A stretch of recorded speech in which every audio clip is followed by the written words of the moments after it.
ڕۆژتان باش بەیانیتان باش و سپێدەیەکی باش و دەستپێکی یەکەم ڕۆژی هەفتەشتان باش بۆ هیوایم کە بە وزەیەکی زۆرە دەست بە ڕۆژەکەتان بکەن بە ئومێدەوە دوێنێ هەرچیەک ڕووی داوە ڕۆشتووە چرکەیە پێش ئێستا هەرچیەک ڕووی داوە ئەوە ڕۆشتووە گرنگەوەیە لە ئێستەوە ئێمە هەوڵ بدەین گرنگەوەی کە ڕۆژێکی باش دەست پێ بکەین بۆیە هەمیشە لە پرۆگرامی ڕۆژ باشەوەمانەوێت گرنگی بە هەموو ئەو بابەتانە بکەین کە بدەین کە تایبەتە بە ژیانی ئێوە بە باشکردنی ئێوە و بە کار و چالاکیەکان و هەموو ئەو زانیاریانەی کە لە بابەتەکاندا ئامادەمان کردووە. ئەزانین کە ساڵێک بەسەر کابینەی نوێی حکوومەت هێرمی کوردستان 2 ساڵ بەسەر کابینەی نوێی حکوومەت هێرمی کوردستاندا تێپەڕیوە لەماوەی ئەم 2 ساڵەدا نەک لایەنە حزبیەکان بەڵکو بە گشتی هەموو خەڵک و هەموو دانیشتوانی هەرێمی کوردستان تا ڕادێکی زۆر بە ئومێد بوون لە کابینەکە و ئەو خزمەت گوزاریانەی کە پێشکەش کراوە دیار بوون. ئەمڕۆ باسی ڕۆڵی ژن دەکەین. دیارە بێگومان شوێنی ژن لە ناو هەر کۆمەڵگەیەکدا ئاوێنێکی ڕاستەقینەیە کە ڕاستی شێوازی ژیانی ئەو کۆمەڵگەیە ئاستی ڕۆشنبیریان و ڕەوتی ئەو کۆمەڵگەیە نیشان دەدات. جا هەرچەندە ژن لە مێژەوە هەتا ئێستا بە چەندین شوێندا یاخود بە چەندین هەورازە تێپەڕیەوە بە چەندین کۆڵەکەیان تێپەڕیەوە بە جا لەو کاتانەدا ئایا ڕۆڵی هەبوو بێ یاخود ڕۆڵی نەبوو بێ جێگەی دیار بووە. لە کابینەی نوێی حکوومەت هێرمی کوردستاندا جیاواز لە هەموو کابینەکانی پێشوو ژن ڕێژەیەکی زیاتری هەبووە یاخود بڵین ڕۆڵێکی جیاوازیان هەبووە.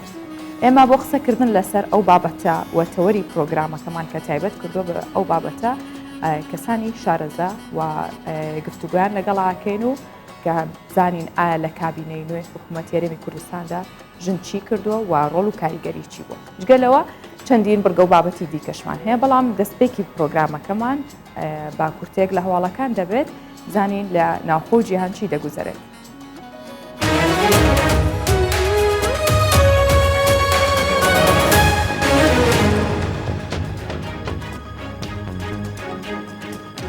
کۆلۆنێل دەیڤ ویلیامز فەرماندەی سەنتەری هەماهەنگی هاوبەشی هاوپەیمانی نێودەوڵەتی دژی داعش لە هەرێمی کوردستان ڕایدەگەێنێت. ئێستا لە هەولێر سیستەمی بەرگریکردن و ڕوبەڕووبوونەوەی درۆنەکان جێگیر کراوە و دەتوانین بنکە سەربازەکان لە هەولێر بپارێزین و سوپاسی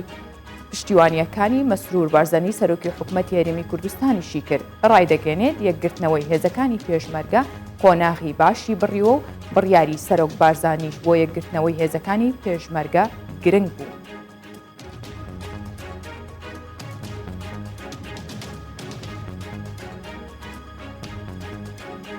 ڕەجەب تەیب ئەردۆغان سەرۆک کۆماری تورکیا لە دیاربەکری باکووری کوردستان ڕایدەگەیەنێت هەدەپە و پەکەکە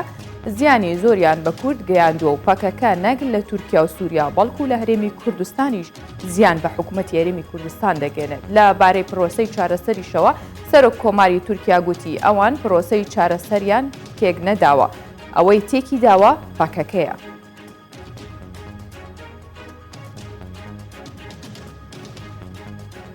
تەقینەوەیەک لە باکووری تاران ڕوویدا. میدیاکانی ئێران بڵاویان کردەوە کە تەقینەوەیەکی گەورە لە باکووری تارانی پایتەخت ڕوویداوە و دەیان ئۆتۆمبیلی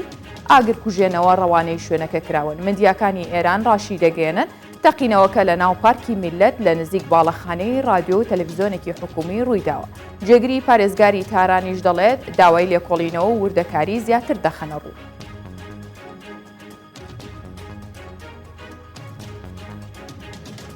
سعودیا یەکەم ڕۆژی جەژنی قوربانی دیاری کرد. فەرمانگەی دیاریکردنی بینینی مانگ لە دادگای باڵای سعودیا یەکەم ڕۆژی جەژنی قوربانی دیاری کرد و ئاماژەی بەوە کردووە. 27 2021 یەکەم ڕۆژی جەژنی قوربانە. فەرمانگەی دیاریکردنی بینینی مانگ لە دادگای باڵای سعودیا ڕاشیگەیاند. ئەمڕۆ تەواوکەری مانگی زولقەعدە و سبەی یەکشەممە یەکەم ڕۆژی مانگی زولحەجە دەبێت. حاجیان ئەمساڵ لە 19 تەموزی 2021 دەچنە سەر کێوی عەرەفە و ڕێکەوتی 20 تەموزیش یەکەم ڕۆژی جەژنی قوربانە.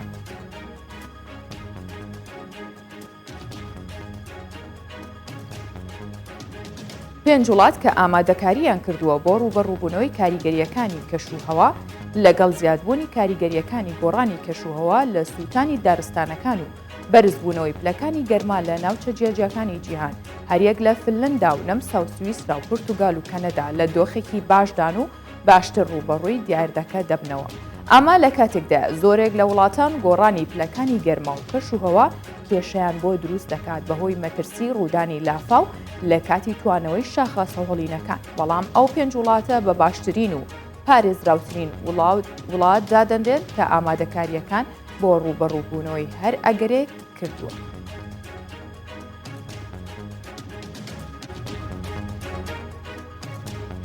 کورتێک لە هەواڵەکانم پێشکەش کردن.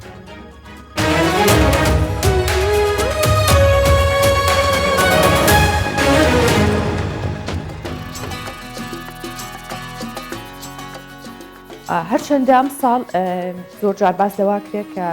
وشکە ساڵیە یاخود کەم بارانی بووە، بەڵام جیاواز لەوە ئێستا وەرزی پێگەیشتن و کۆکردنەوەی بەروبوونی پەتاتەیە لە دەشتی شارە زۆر کە بەراورد بە ساڵ یاخود بەراورد بەوەی کە ئەم ساڵ وەکوتم وشکە ساڵی بووە و باران کەم باریوە، بەڵام لەگەڵەوەشدا جوتیاران لە بەرهەمی پەتاتە ڕازین واژڵێن کە بەرهەمێکی باشمان هەیە لە دەشتی شارە زۆر. هەر لەو ناوچەیە لە کاشمێر سێ شەو دێنە زەویە کشتتوکاڵیەکان بۆ کۆکردنەوەی بەروبوومەکانیان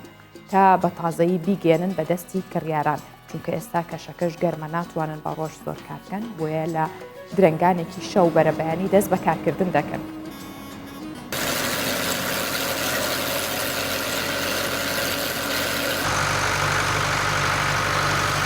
ئێرە دەشتا بە پیتەکەی گوندی بێڕەشکەیە لە شارە زۆر. بەیانیەکی زووە و جوتیاران سەرقاڵی هەڵکەندن و کۆکردنەوەی پەتاتەن. تاوەکو پێش ئەوەی تیشکی خۆر بەهێز بێت ئەوان کارەکەیان تاوا بکەن بۆ ئەوەی پەتاتەکەیان خراپ نەبێت. بەیانیان زوو کە ئێمە لە سەعات 3:30 جەماعەت کۆبنەوە، یعنی هەرێکی سارەکان ئەڕۆن بە دوانە ماڵ بە ماڵ ئەگەڕێن کۆیانەکەنەوە بۆی زوو بێنە سەر کارەکە. ئەم جۆرە ئیشانە ئەبێت زۆر زوو بێتە سەریشەکە، چونکە ئەگەر ئەم پەتاتە ئەگەر زۆر خۆل لێ بدا یا هەوا لێ بدا بەها خۆراکیەکەی کەمە بێتەوە کێشی کەمەکە لەبەرەوە بێ زۆر بەزوی نەگاتە گەرمانی وەڕۆ کۆیکێتەوە لەبەر هەتاو لای بێ. ئەمساڵ لە شارە زۆر بەهۆی وشکە ساڵی زیانێکی زۆر بەرجوتیارانی ناوچەکە کەوتووە، بەڵام خەسرە و شەو ڕۆژ سەرقاڵی زەویەکانی بووە بۆ ئەوەی بەرهەمێکی باشی هەبێت و ئێستاش لە بەرهەمەکەی ڕازیە. دوای ئەوەی کە ئێمە لە مانگی سەرەتای مانگی سێوە ئەم دەستمان کرد بە چاندنی پەتاتەی پیشە سازی پێڵێن ئەم جۆرە پەتاتەنە جۆرێکی باشن، ئێمە بۆ خۆمان لیان ڕازین، بەڵام چەند جۆرێکی تر هەیە لە دەشتی شارە زۆرە بەڕاستی کۆمەڵێکی زۆر جوتیارمان تووشی خەسار بوون بەهۆی گرفتی کەش و هەوا و بەهۆی هەندێک لەو بابەتانە اینجا هەندێک پەتاتە کەمبەرە بۆ خۆی ئەتر ئەنوا وەشکاشتی بۆ ڕێکەوتووە، لەعنی لەم وەرزا وەرزێکی ناڕەحەتە ئەمساڵ بە تایبەتی بەهۆی وشکە ساڵی و سەرماوانەوە جوتیارێکی زۆر زەرمەند بوون، بەڵام حەمد و سەنا بەخوا ئێستاوا دەبینی پەتاتەکە ئێمە خراپ نییە، سپاس بەخوام بۆ خۆم لێ ڕازیم، بەڵام زۆربەی جوتیاری ترمان هەیە بەڕاستی با بڵێم لەوانێت 4-5 دەفتەر دۆلار زەرەریان کردبێت لە پەتاتەکە. ساڵانە بەهۆی پێگەیشتنی بەرهەمە کشتتوکاڵیەکان هاوڵاتیەکی زۆر هەلیکاریان بۆ دەڕەخسێت. تەنها لە نێو ئەم زەوی خەسرەودا نزیکەی 100 کەس کار دەکرد. ئەو کەسانی کە لێرە ئیشەکەن بە زیاتر لە نزیکی 100 نەفەرە بن ئێستا لێرە ئیشەکەن، ئەمە بۆ خۆی هەلێکی کارە بۆ بژێوی ڕۆژانە بتوانین خوای گەورە کەسێک بکا بەسەبە بۆی کەسێکی تر مفسید بێ لە ئیشەکەی تۆ. ئێستا ئەمە کە دەبینی ئەمڕۆ ڕۆژانە ئێمە نزیکی 100 نەفەرێک ئێستا ئیشەکات، چەند سارێک ئیشەکات، هەم ئیشی ئەمەلا هەم کرێکار هەم بار هەڵگرەکان هەمووی لە ئەوانە ئەمە هەمی هەلی کارە بۆ هاونیشتیمانەکانی خۆمان، ئەمانش کە لێرن هەم سووریان تایە هەم کوردی خۆمانی تایە خەڵکی شارە زۆر و ئەو ناوەن هەمیان. ئەمساڵ بەهۆی وشکە ساڵی و کەمی بارانەوە ڕێژەی بەرهەمی جوتیارانی دەشتی شارە زۆر بە شێوەیەکی بەرچاو کەمی کردووە. ئێستاش کە بەرهەمەکانیان پێگەیشتووە لە کاژمێر سێی بەرەبەیانەوە دەست دەکەن بە کۆکردنەوەی بەرهەمەکانیان تاوەکو بە تازایی بیگەێنە دەستی کڕیارەکان بۆ ئەوەی زیانەکانیان زیاتر نەبێت. ئەڤیناتا کوردستان 24 گوندی بێڕەشکە. ئێستا وای لاتووە شوێنێک نییە، ناوچێک نییە، یاخود بڵێن هیچ کارێک نییە، سێکتەرێک نییە کە خانمان دەستیان نەبێت تایدا، یاخود کاروگەریەکی باشیان نەبێت لە ناویە. وەکو بینیمان لە کێڵگەکانی کۆکردنەوەی پەتاتە ژنان بەشدارن و ئێستا باسی ئەوشتان بۆکەین کە خانمە جوتیارەکان لە پارێزگای مۆغڵای تورکیاش هەر بەشدارن چۆن کارەکەن. ئێمە هەر ئەمڕۆ باسیەوەکەین کە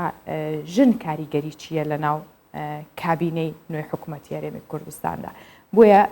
ئەمانە چەندین نمونەی ژنانی جیهان و بە تایبەتیش هەرێمی کوردستان بوون کێسە لە هەموو کار و لە هەموو سێکتەرەکاندا کاریگەریان هەیە و وەکو پیاوان هاوشانی پیاوان زۆر جار زیاتریش کارەکەن. لە پارێزگای مۆغڵا لە تورکیا ڕۆژانە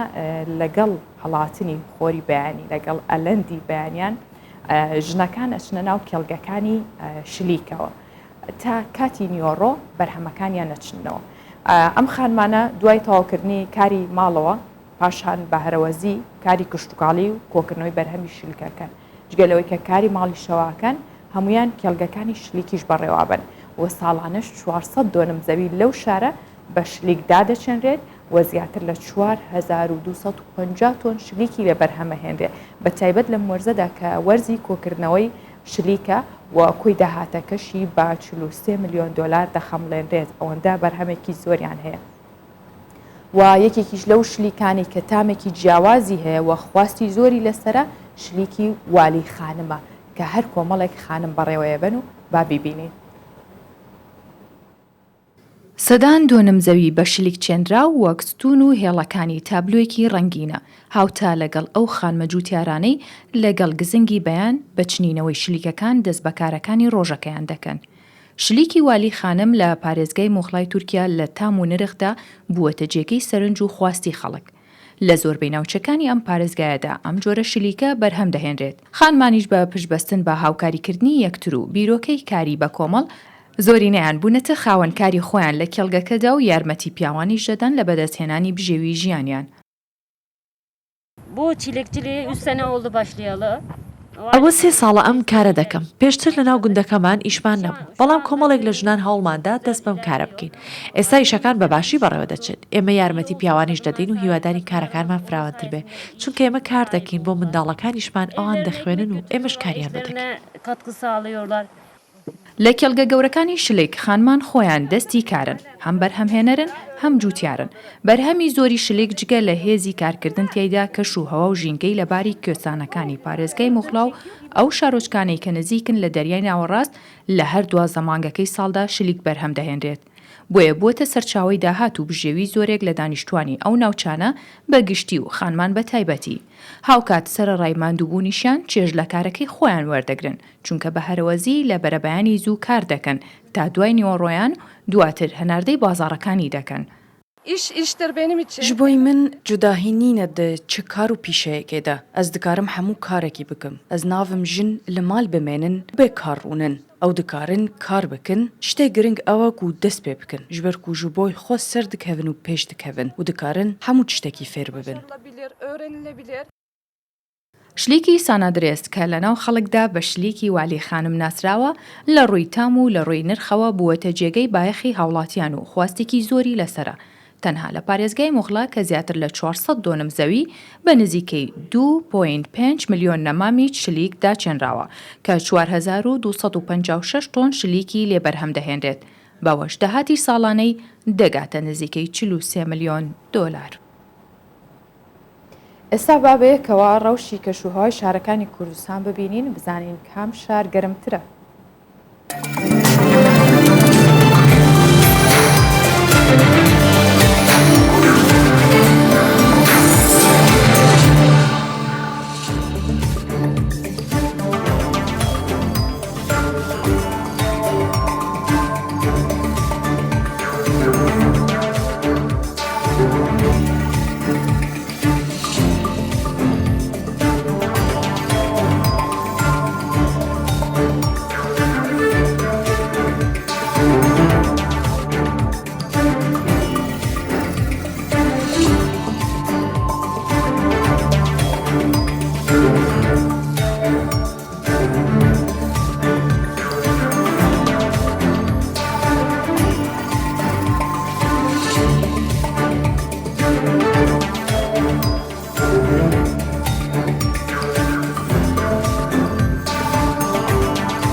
بینیمان گەرمترین شاری هەرێمی یاخود بڵێن کوردستان بەگشتی خانەقین بوو کە پلەکانی گەرما گەیشتوتە 47 پلەی سەدی ئەوەش ئاستێکی زۆر گەرمە. دوایەوەی کە لە سعودیە یاخود بڵێن فەرمانگەی دیاریکردنی یاخود بینینی مانگ دیاری کردووە لە دادگای باڵای سعودیە کە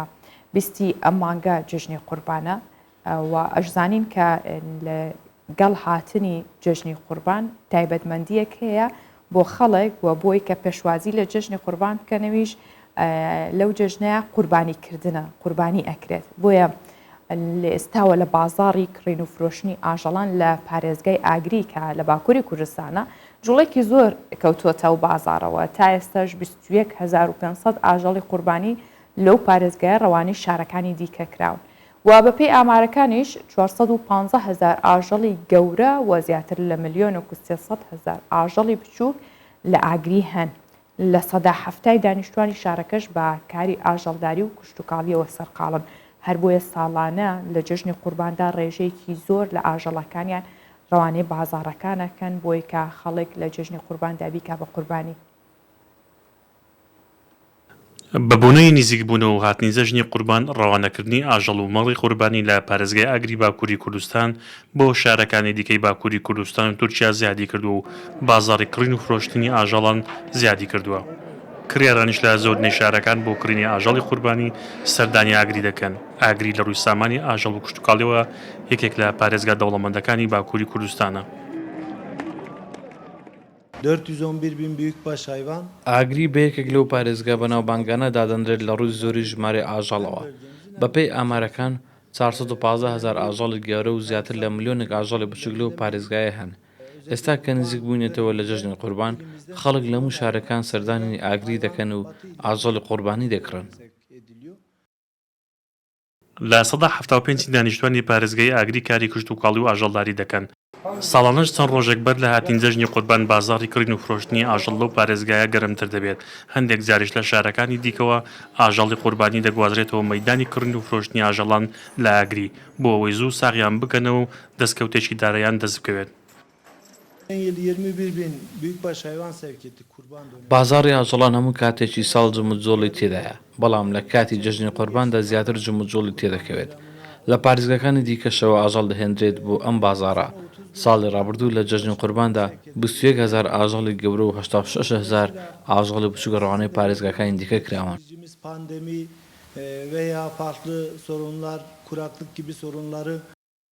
ئاژەڵەکان لە وەرزی زستاندا لە چێلگەکانی تایبەت با بەخێوکردنی ئاژەڵ بەخێو دەگرێن و لە مانگەکانی وەرزی هاوینیشدا دەبرێنە کوێستانەکان و لە وەرگاکان. لە کاتنی فرۆشتنیشدا لە سپێدەیەکی زوودا دەبرێنە بازاڕی ئاژەڵان. بەپێی ئامارەکان 450,000 ئاژەڵی گەورە و 1,384,000 ئاژەڵی بچووک لە ئاگری هەن. تا ئێستاش زیاتر لە 21,000 ئاژەڵی گەورە و 70,000 ئاژەڵی بچووک ڕەوانەی شارەکانی دیکە کراون. ڕێژەی ئافرەتان لە بەڕێوەبردننی پۆستە حکومەکانیشدا کەم نین، بەڵام ئافرەتان داوای زیاترەکەن و ئەش بێ زیاتر بێت. لە کۆی 561 پۆستی پلە تایبەت لە هەرێمی کوردستان زیاتر لە 7 پۆستیان لەلایەن ئافرەتانەوە بەڕێوەبرێن و ڕێژەی ئافرەت لە پۆستەکانی حکوومەتی کوردستان زیاتر لە سەدای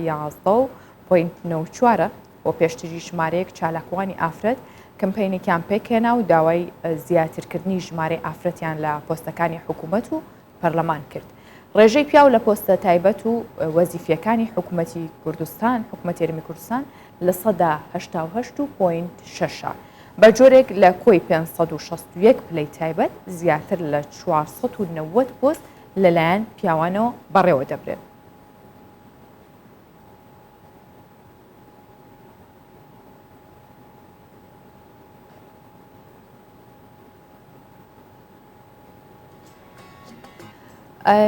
لە ماوەی ڕابردوودا و لە ئێستاشدا و ژمارەی ئافرەتە وەزیرەکان لە کابینەکانی حکوومەتی هەرێمی کوردستان بەم شێوەیە بووە کە بۆیەوەی خێنە ڕوو کە تەنیا لە کابینەی نوێم سێ ئافرەت پۆستی وەزیریان هەیە لە کابینەکانی پێشووتر بۆ جۆرە نەبووە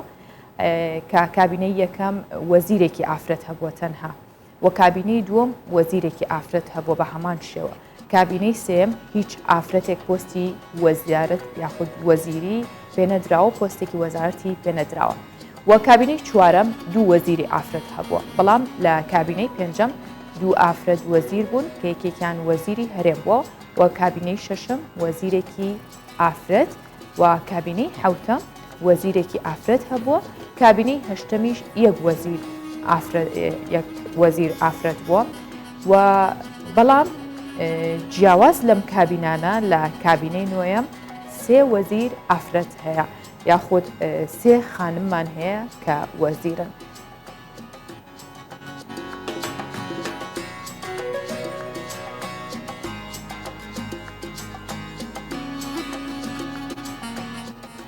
ئەمڕۆ یادی دوو ساڵەی دەست بەکاربوونی کابینەی نوێمی حکوومەتی هەرێمی کوردستانە و سەرۆکایەتی مەسرور بارزانی. ئێمە باز لە ڕۆڵی ئافرەتان لە ناو حکوومەتەکەین کە جیاواز لە کابینەکانی دیکە لە کابینەی لەم کابینەیە سێ ئافرەت پۆستی وەزیریان هەیە و ڕۆڵ و کاریگەریشیان هەیە. بۆیە میوانداری بەڕێز دکتۆرە خانزاد ئەحمەد کە ئەمینداری گشتی ئەنجومەنی باڵای کاروباری خانمانی هەرێمی کوردستانە کردومانە لە ستۆدیۆی ڕۆژباش لەگەڵمانە بەیانی باش دکتۆر خانزاد بەخێر هاتی. زۆر سپاس ڕۆژێکی باش بە هیوام ڕۆژێکی پڕوزەشت هەبێ. هیواداریم زۆر سپاس. زۆر سپاس. دکتۆر باسی ئەومان کرد لە کابینەکانی پێشووتر چەند ئافرەت هەبووە لەم کابینەیە جیاوازتر. ئێستا گەر پێم بڵێ ئایا ڕۆڵی ئافرەتان چییە لەم کابینەیەدا و بەگشتیش لە هەموو ناوەندەکانی بڕیار و لە هەموو سێکتەرەکاندا؟ جەنابەت باسی ڕۆڵی حکوومەتەکەی بۆ پرسی ئافرەت یان پرسی ژن. لە حقیقەتە پرسی ژن لە کابینەی نوێیەم لە چەند بواری خۆی گریتەوە، بواری یاسایی، بواری بەشداریکردن و هەروها بواری پاراستن و بواری ڕێگریکردن. سەبارەت بە بواری یاساییەکان ئێمە لەگەڵ لایەنە پەیوەندیدارەکان وەکو لیژنەی داخۆکردن لە ئافرەت لە پەرلەمانی کوردستان واروها لەگە خودی لژانەکانی پەیوەندیداری یاسایی لەناو پەرلەمان هەماهەنگین بۆ بەدواداچوون و هەروها هەموارکردنی کۆمەڵێک لەو یاسایانە کە پێویستی بە هەموارکردنە بە پێی پرسی ئافرەتان لەم قۆناغەدا. بۆیە لەگەڵ وەزارەتی ناوخۆ بۆ بەڕێوەبەرایەتی بەرەنگاربوونەوەی تونند و تیژی ئەو یاسایە کە هەبووە لە 2010 ئێستا خەریکی هەموارکردنین و پرۆژەکە گەشتیتە پەرلەمانی هەرێمی کوردستان. سەبارەت بە ئەنجومەنی باڵای کاروباری خانمان کە یەکە لە مؤسساتە هەرە گرنگەکانی پرسی ژنان لە حکوومەتی هەرێمی کوردستان ئەوەی کەکلەوە فەرمانگایانە بووە کە سەر بە ئەنجومەنی وەزیرانە پێشتر پێشەوەی ئەو کابینەیەدا مەزرێ باسی و دەنگۆی ئەوە هەبووە ئەسڵەن ئەو فەرمانگەی نەمینێت. و جەنابی سەرۆکی حکوومەت کاک مەسرور بارزانی پێداگیری کردێ لەوەی کە ببینێتن کەواتە ئەو هەنگاوە هەنگاوێکی زۆر فعلی و سەرکەوتوانە بوو بۆ پشتگیری ژن بە پێی پلانەکانی کابینەینەوە. ئەو ئامانجانەی کە لە پلان لە کارنامەی کابینەی نو هەیە سەبارەت بە پرسی ئافرەت ئەوانە ڕێنوێنی ئیشەکان و کارەکانی ئێمە لە ئەنجومەنی باڵای خانمان کە پەیرەوێکی نوێمان لەسەر ئەساسە داڕشتووە و پەیرەوەکە ئێستا لە ئەنجومەنی وەزیرانە بۆ گفتوگۆکردن لەسەری لە کۆبوونەوەی داهاتوی ئەنجومەنی وەزیران هیوادارم بە زووترین کات کۆبوونەوەی لەسەر بکرێ و تەصدیق بکرێ بۆ ئەوەی جێبەجێ بکرێت بیستە بواری جێبەجێکردنەوە لەسەر ئەو ئەساسە ئێمە تا بە بەڕوونی بە جەنابەت بڵێم کە جددیەتێکی زۆر هەیە لە ناو حکوومەت بۆ پشگیری پرسی ژنان و هەروها بەرەو پێشبردننی پرسی خانمان لە ناو حکوومەت بە شێوازێکی سیستەماتیک بەرنامەدا ڕێژرا و بە شێوازێک کە مەسلەی چاودێریکردن مەسلەی بە دوواداچوونی بابەتەکان بە جددی چوونە سەر چارەسەریەکان دۆزینەوەی چارەسەریەکان هەروەها دراسەکردن و تۆژینەوەیکی وردانە و هەوڵدان ئەوەی کە هەماهەنگی لەلایەنە پەیوەنددارەکان هەبی لە ناو حکوومەت و هەمویان بە یەک ئاراستە بڕۆن ئەوە بەرنامەکاری ئەو کابینەیەکی ئێمە ئیشی لەسەرەکەین ئێستا لەسەر کەواتە ئەو کێشانە هەموو هەبووە پێشتر کێشەی کەمی هەماهەنگی کێشەی ئەوەی ئاراستەی پرسی ئافرەتان لە ناو حکوومەت هەرێکە بەلە ئاراستەیەکدا هەبووە و هەروەک جەنابەت دەزانی پرسی ئافرەت پرسێکە ئاڵۆزە پرسێک نییە تەنیا بە مؤسساتی حکوومەت بە تەنیا بکرێ بەڵکو تا ڕۆڵی تێدا ئەبێ مؤسساتی تر لە دەرەوەی حکوومەت هەموو چالاکوانان ڕاستە دکتۆر خانزاد ئەمە هەنگاوی کابینەی نۆ بوو بۆی کە ڕۆڵی ئافرەت زیاتر دەربخات یاخود ڕێگە خۆشکەری زیاتر بکە ئەنجومەنی باڵای خانمان لە ماوەی ئەم 2 ساڵەدا چ ڕۆڵ و کاریگەریەکیان هەبووە چه هەماهەنگیەکیان هەبووە لەگەڵ کابینەی نۆیەم و چ گۆڕانکاریەکی جیاوازیان کردو بۆ پرسی ژن زۆر ڕاشکاوانە باس لەو بابەتە ئەەکەم ئەویش ئەوەیە کە هەر لەگەر وەرگرتنی ئەو مؤسسەی پرسی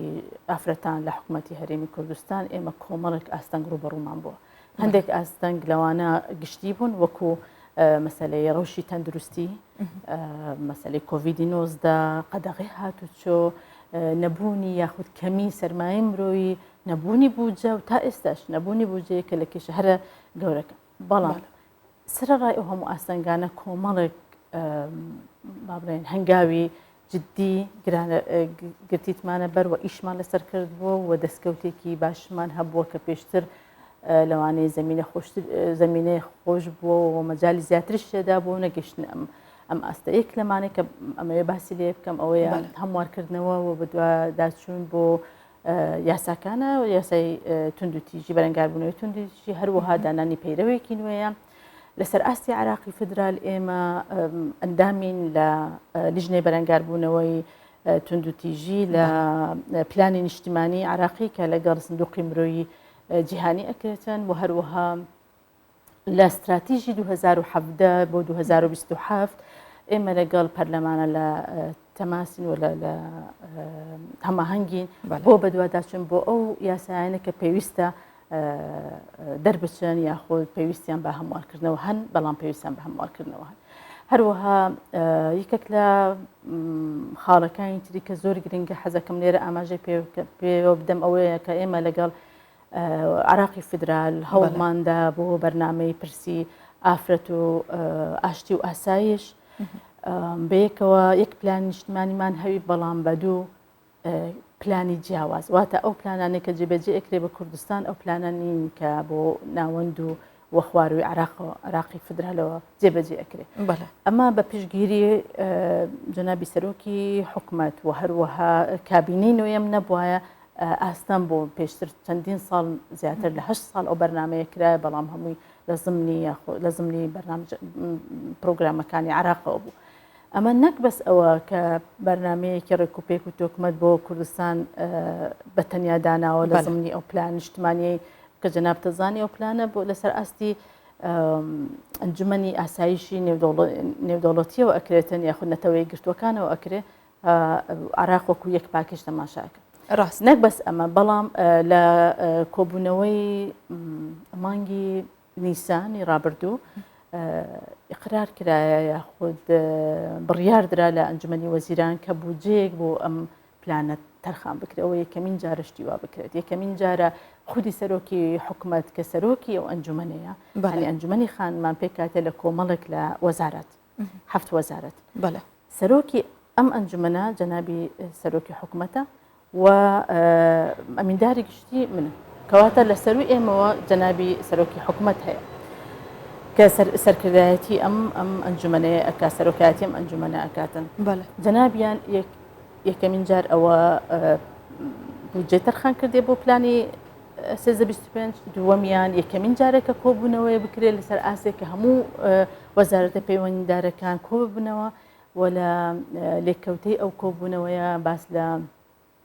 کۆمەڵە کێشە و ئاستەنگ و هەروەها دیاریدەی ژن کوشتن کە لەو ماوەی دوایە بەداخەوە زۆر سەری هەڵدا بوو کرا هەندێک لە کێشەکان ئانی بوون توانیمان هەر لەوێ چارەسەری بدۆزینەوە توانیمان کە لە گەر لایەنە پەیوەندیدارەکان و وەزارەتی ناوخۆ بەڕێوەبەرایەتی گشتی تونند و تیژی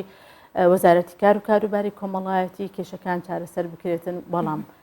زۆربەی لە کێشەکان پێویستی بە معالەجات و چارەسەری دوور و درێژ هەبوو بۆ ئەمە جەنابیان لیژنەیەکی پێکینا بە سەرۆکایەتی جێگیری سەرۆکی حکوومەت کە ئەو لیژنەیە بە دوواداچوون بکاتن بۆ ئەو کێشانە چارەسەرکردنیان ئێمە کۆبوونەوەی یەکەممان ئەنجامدا لەگەر بەڕێز کاقوبات بۆ ئەم بابەتە و کۆبوونەوەی دیکەی بە دوادا هەیە بێگومان لەبەر ئەوە کێشەکان چارەسەرکردنی کێشەکان وانیە تۆ بەس بڵێ ئۆکێ ئەوڕۆ ئەم کێشەیە چارەسەرەکەم تاون پێویستی بە توێژینەوە و دراساتی زۆر ورد هەیە پێویستی بەوەی هەماهەنگی لە هەموو لایەنەکان بکرێت بەڵام دوجار دەست کراوە بە و توێژینەوە و هەنگاوی باشتانناوە دکتۆر خانزاد ڕەنگە بەگشتی زۆربەی لایەنە سیاسەکان و حزبەکان دڵخۆش بن بە کابینەی نوێم و بە تایبەتیش خەڵکی هەرێمی کوردستان و ژنانیش لە نێوێنداوەکو و باست کرد کە ئێستا هەنگاوی باشنراوە و خۆتان بە خۆشحاڵیەوە باسیێوا کرد ئایا ژنان بەگشتی و ئێوە ڕازین لەو ڕێژەی کە ئێستا لە ناو کابینەی نوێی حکوومەتی هەرێمی کوردستاندا هەیە جا چ لە ئاستی وەزارەت و لە ناوەندی بڕیار بێ یاخود لە بەڕێوەبەرایەتیەکانیش زۆر پێم خۆش بۆ ئەو پرسیارەت کرد چونکە من ئەمەویست باس لەوە بکەم ڕاستە کۆمەڵک دەستکەوت و یاخود شێوازی و میکانیزمی ئیشکردن میکانیزمێکی زۆر زانستیانەیە و مەسلەی بەدواداچوون و هەروەها چاودێریکردن لە بابەتەکان هەن بەڵام ئەوەمانای ئەوە نییە ئێمە گەشتنە ئەو ئاستێکە جێ دڵخۆشکەری ئێمە بیتن یاخود جێ ڕەزامەندی ئێمە بیوەکو موسسە بێگومان بەڵێ ئەم کابینەیە وەکو ژمارەیەکی زیاتری لە ئافرەتان گەشتونە ناوەندی بڕیار و هەروها لە بیریش نەکەێنم ئەو جارە سەرۆکی پەرلەمانشمان هەر ئافرەتە کە ئەوە جێگای دڵخۆشیە لە ناوچەکە کەمەوە بزانم دووەمین سەرۆکی پەرلەمانە پاش بەحرێن وەبزان بەحرێنە بەڵام ئاستەنگ هەن ئاستەنگەکانش ئەوەن لە پرسی بەشداریکردندا سیرێکی کۆمەڵێک ئافرەت هەن بەڵام ئایا ئەو ئافرەتانە گەیشتوونە بە ناوەندی بڕیار بۆ نمونە زۆر دڵخۆشکەرێکە دێمێستا کامیرەمانێک هەیە کچە جەنابدان هەروە بێژێرەکان بەڵام بەبزان لە ڕاگەیاندن کە دائیمەن باس لەو کێشانە ئەکاتن و باس لەو دیاریدانەکەن خۆیان بە خۆیان داچوونەوە بزانام چەند کەس لە ناوەندی بڕیارە لە ڕاگەیاندن و ئەو کەسانێک کە ئەشکەنە پلەی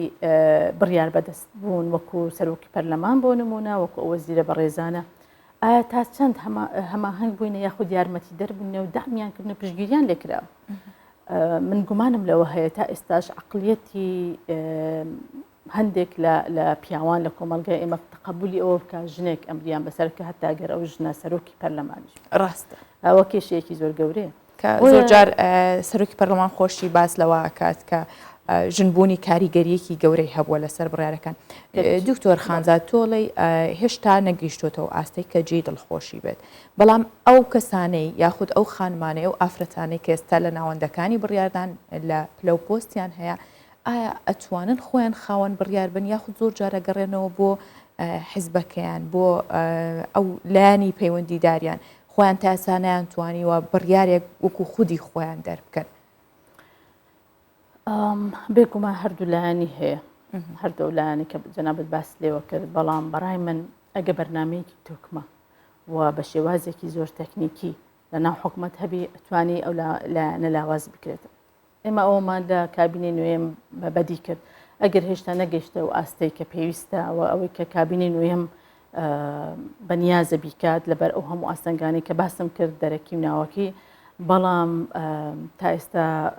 یەکەم جارە لە ناو حکوومەت بەرنمەیەکت هەبیتن بتوانانی بە پێ ئەو بەرنمەیە ئیش بکەیت جناب تەزانی ئێمە هەموو هەفتەیەک لە دەستگای لە بەڕێبەرایەتی هەماهنگگی و بەدواداچوون بێ بزانن مؤسساتی حکوومەتیان کردووە بەرامبەر بە پرسەکان بەدواداچوون هەیە بۆ کەیسەکان بەدواداچوون بۆ بەرنمەکان هەیە کە پێشتر بەو شێوازە نەبووە ڕاست ئەمە یەک دوو بە سیستەماتیکردن یا بە دامەزراوەکردنی مؤسساتی حکوومەت ئەرکێکی ئاسان نییە بە شەو ڕۆژێک کرێت بەڵام ئێمە لەسەر نەهجین ئێستا خەریکی ئەوەن کە مؤسسات بە دامەزراوە بکرێتن و لەسەر ئەو ئەساسەش ئێمە پەیرەوی ناوخۆی نوێی ئەنجومەنی باڵای خانمانماندانە کە بۆ شێوازە ئیش بکات ئەوەی جەنابەت باس کرد تەمان ئەو دیاری دێ بە زەقیەوە دیارە ئەمە گەڕێتەوە بۆ کەلتوری کۆمەلگا بۆ کەلتوری هەماهەنگیکردن و بەدواداچوون بۆ هەندێک بابەت کە لەسەر ئەساسی ئەو ناکرێتن تۆ لە ناو حکوومەتێک بەشدارێ بێ لەگەر ئەو حکوومەتە بیدایم ئەگەر ڕێوەز بۆ لا حزبەکە بەڕای من لەسەر تاکە کەسیش ئەوەستێت زۆر جار تاکە کەس ئەتوانێت ئەو ڕۆڵی خۆی ببینی و زۆر سەرکەوتوانە ببی بە نمونەیەکی باش من ئێستا جەنابی سەرۆکی پەرلەمانم بە نمونەوە هیناوە ڕەغمی ئەو هەموو فشارێکە لە دەوروبەری هەیە وەکو ژنێکی سەرکەوتوو لە پۆستی خۆی بەڵام ئاسەنگی زۆر دێتە پێش بەڵام سەرکەوتوو بووە و ئەتوانین مقارنە بکەین یاخۆی بەراورد بکەین لەگەر زۆر لە سەرۆکەکانی تری پەرلەمانکە وا سەرکەوتوو نەبووینە وەکو ئەو لەو زروفە و لەو ئاسەنگە جدیانەی کە دێتە بەردەمیان لەناو حکوومەتە بە هەمان شێوە بەڕاستی ئەوەی کە ئەو ئەستەنگانی کە دێتە بەردەم جەنابیان دێتە بەردەم ئێمەش زۆرجار بەڵام کەم و زۆر و جیاوازیەکان فەرقی هەیە بۆیە باشترین چارەسەر ئەوەیە هەوڵی بەدامەزراوەکردنی مؤسساتی حکوومەت بدرێتن ینی وەزارەت تاکە شەخص ڕنگدانەوەی تاکە شخصی تێدا نەبی بەڵکو مؤسسەیەکە پلانی خۆی هەیە بەرنامەی خۆی هەیە کە ئەوە کەمتر بەدی دەکرا پێشتر ئەوەی ئێستا ئێمە بە سەبارەت بە پرسی ئافرەتان لە کابینەی نوێم خەریکی هەوڵدانی بەرەو پێشبردننی ئەو پرسین ئەوەیە یەکەم هەماهەنگیەکی بەهێز لە هەموو مؤسساتی حکوومەت لەگەر یەک و مؤسساتی دەرەوەی حکوومەتی شەبیتن دووەم پلانێکی تۆکمە و داڕێژراومان هەبی بۆ ئەوەی پرسەکانی ئافرەت هەمووی بە یەک ئاراستە بڕوە کە بە یەک ئاراستە ڕۆیشت ئەو کات حتا ڕێکخراوەکانی کۆمەلگەی مەدەنی کە لە دەرەوەی حکوومەتن مؤسساتی تری دەرەوەی حکوومەت ئەتوانن پلانەکانی خۆیان لەگەر بەو ئاراستەیە بگونجێنن جگە لەوەش هەموو ئەو ڕێکخراوە نێودەوڵەتیانە ئاژانسەکانی نەتەوەی گرتووەکان وڵاتانی کۆمەک بەخش بە ئاسانتر ئەتوان یارمەتی بدەن تا پرسی ژن بەرەو پێش بچی ینی ئێمە سوپاسی هەموو وڵاتە کۆمەک بەخشەکان و ئاژانسەکانی نەتەوەی گرتوەکانەکەین لە پشتگیریکردن لە پرسەکانمان و هاوکارن بەڵام ئەوەی کە جێداخە ئەوەیە ئەو هاوکاریانە نەگەیشتە شوێنی مەبەست یاخود نەگەشتە بەو ئامانج و ئەهدافی کە پێویستە بگات بەڵام ئەو پەرش بڵاویە کە لەناو حتا لەناو مؤسساتی حکوومەت هەیە بەرامبەر بە پرسی ئافرەتان هەندێک مؤسسە ئیشە پرسی ئافرەتانەکە بێ ئەوەی بگەڕێتەوە بزانە ئەسەن حکوومەت پلانی چییە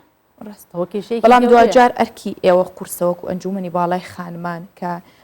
چۆن پلاندا ڕێژەر بن بۆی کە هەموو ئەوی باستان کرد وەک خۆی جێبەجێ بکرێت پلانی ئێوە چییە بۆی کە یاخود ئایا گەشتبینن بۆی کە ژنانێکمان هەبێت کۆمەڵێک خانممان هەبێت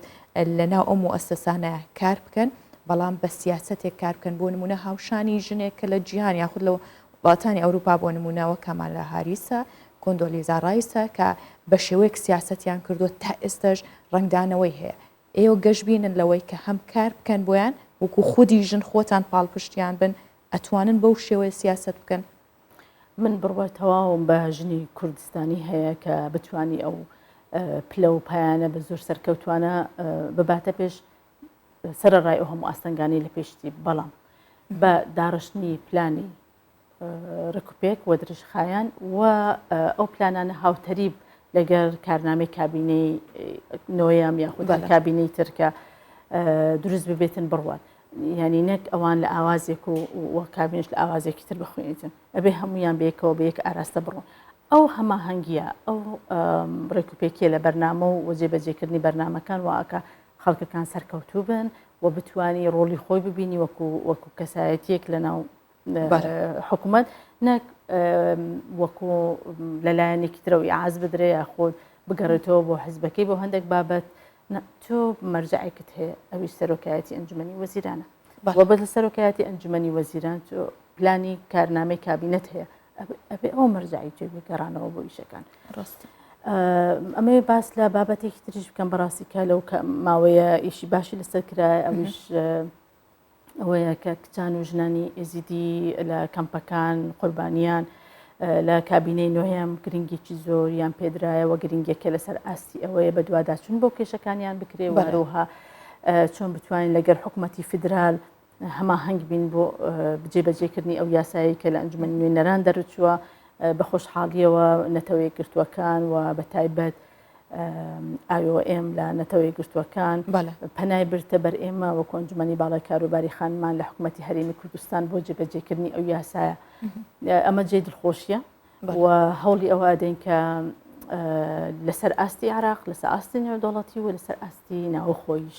ئێمە پێشەنگ بین ئێمە ئەم لایەنانەبی ئەو لایەنە بین کە پشتگیری و پاڵپشتی بەرنمەکان بکەین بۆ بەرەو پێشبردننی ڕەوشی کچان و ژنانی ئێزیدی و هەروەها قوربانیانی ئێزیدی بە شێوەیەکی گشتی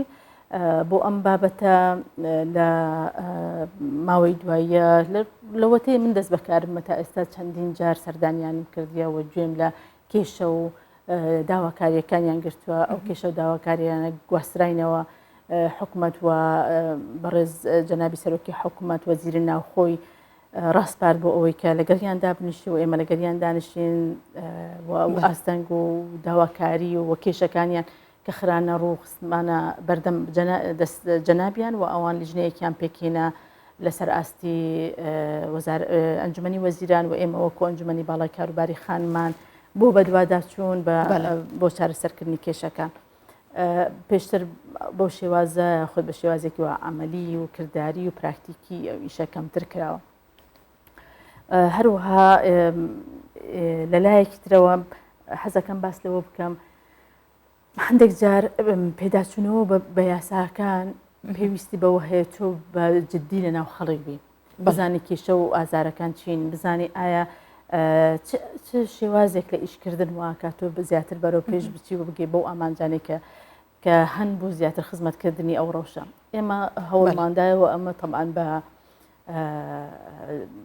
ینی ئەوە هەدەف و ئامانجی کابینەی نوێمە کە بێ حتا ئەوانێک کە لە پلە باڵاکانن نزیک خەڵک بن لەگەر ئەوان بن بەدەمداوە یاسایەکی تایبەت بە مافی ژن تاو هەموار بکرێ یاخود بکرێتە بواری جێبەجێکردنەوە لە چوارچەوەی خێزاندا نەبێت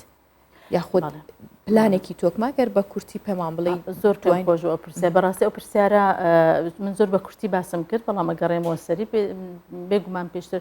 یاسای بەرەنگاربوونەوەی تونند و تیژی ژن و یاخود ئافرەت و خێزانیان بەیەکەوەدانا بوو ئێمە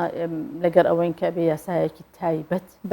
بەژن هەبێت و یاسایەکی تریش بە خێزان هەبێت چکە زۆر جار کێشەکان خۆتۆ کێشەی تونند و تیژێ لەناو خێزانێک زۆر جار ژنان ئافرەتان خانمان ڕوبەڕووی کە ڕوبەڕووی کێشە ئەبنەوە سکاڵات تۆمارەکەن لەوانەیە وەکو پێویست بەردەم ئەنیسکاڵەکانیان نەچین و نەتوانین چارەسەریان بکەین چونکە لە قاوغی لە چارچێوەی خێزانەبی ئەمە یەک دووەم هەموو کاتێک ئافرەتان تووشی تونند و تیژی نابنەوە تەنیا لە خێزان چارچێوەی خێزاندانیە لە دەرەوەیەتی ناوست ئیش ئەوان بە تایبەت ئەوانێک کە لە کەرتی تایبەت ئیش ئەەکەن کە تۆ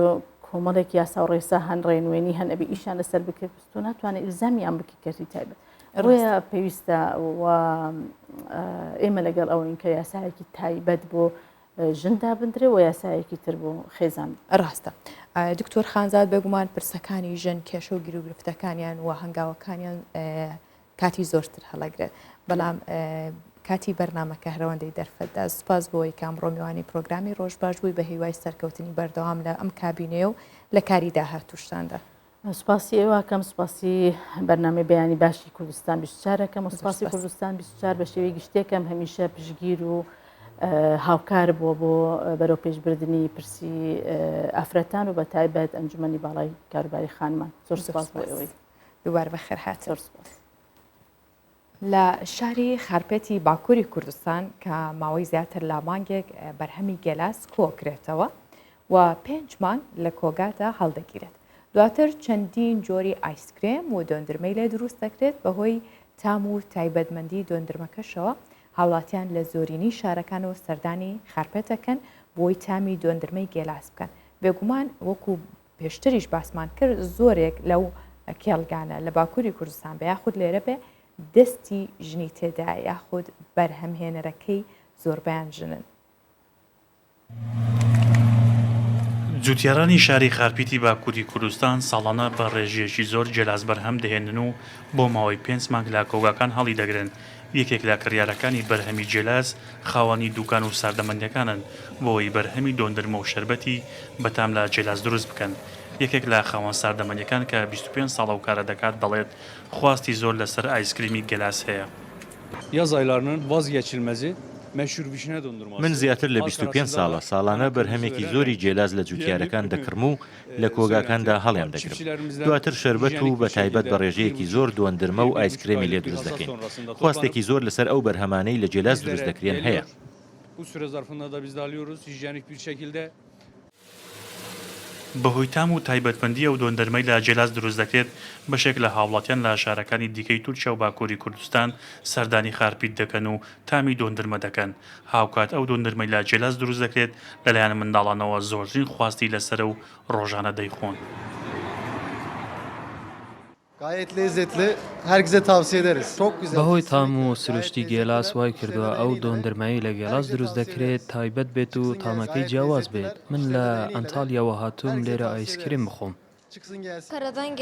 لەگەڵ خێزانەکە مالان قەراوە هاتوین تامی دۆندرمەکە بکەین تامێکی خۆش و بەسوودی هەیە. پرۆسەی کۆکردنەوەی بەرهەمی جێلاس لە باکووری کوردستان زیاتر لە مانگێکی پێویست دەبێت. دوای کۆکردنەوەی بەرهەمەکەش ماوەی 5 مانگ لە کۆگەکاندا هەڵدەگیرێت بۆەوەی بە تەواوی پێبگات. بەشێک لە بەرهەمەکە شەڕەوانەی بازاڕەکان دەکرێت وەک میوەیەکی سەرەکی سوودی لێوەردەگیرێت. هەروەها بەشێکی زۆر بۆ دروستکردنی شەربەت و دۆندرمە و ئایسکرێم بەکاردەهێنرێت.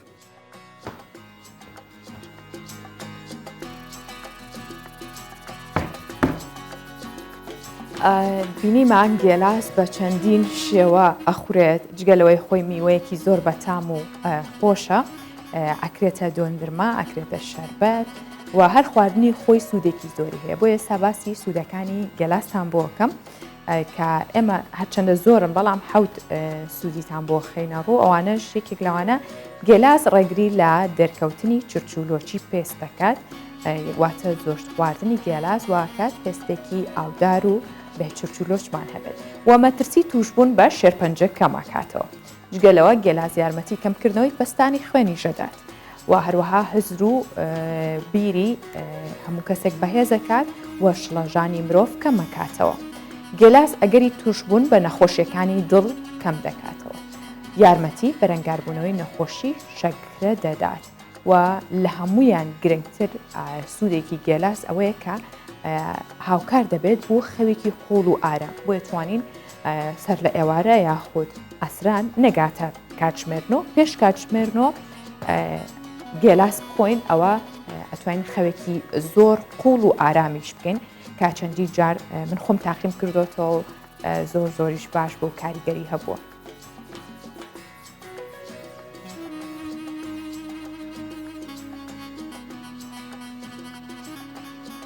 ئەگەر بڵین لەم وەرزە گەرمەدا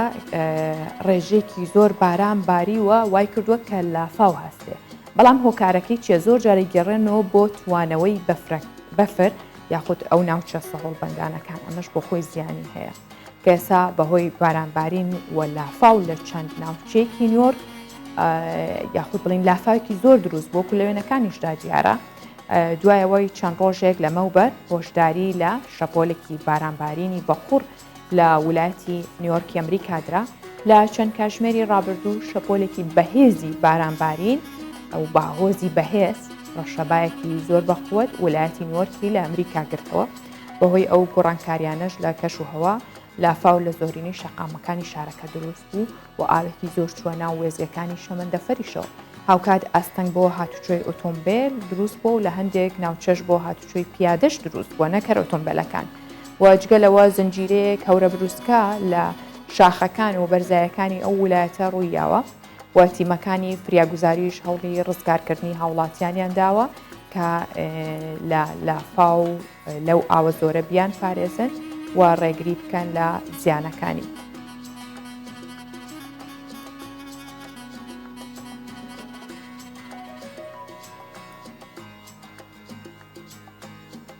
بڕگە و بابەتەکانی ڕۆژباشم پێشکەشکردن بۆ هیوایە هەمیشە تەندروست باش بن لەم بیری مەکەن هەمیشە ژینگە پارێزیش بن وەک چۆن تەندروستی خۆتانە پارێزن ئاواش ژینگە بپارێزن لە گەرمی لە پیس بوونی بۆی کە ببینە خاوەنی ژینگەیەکی باش و هەمیشەش تەندروست باش بین بۆ هیوایم هەمیشە ماڵ ئاوادان بن وەک کامەران بن و خەندە لەسەر لێوەکانتان نەبڕێت.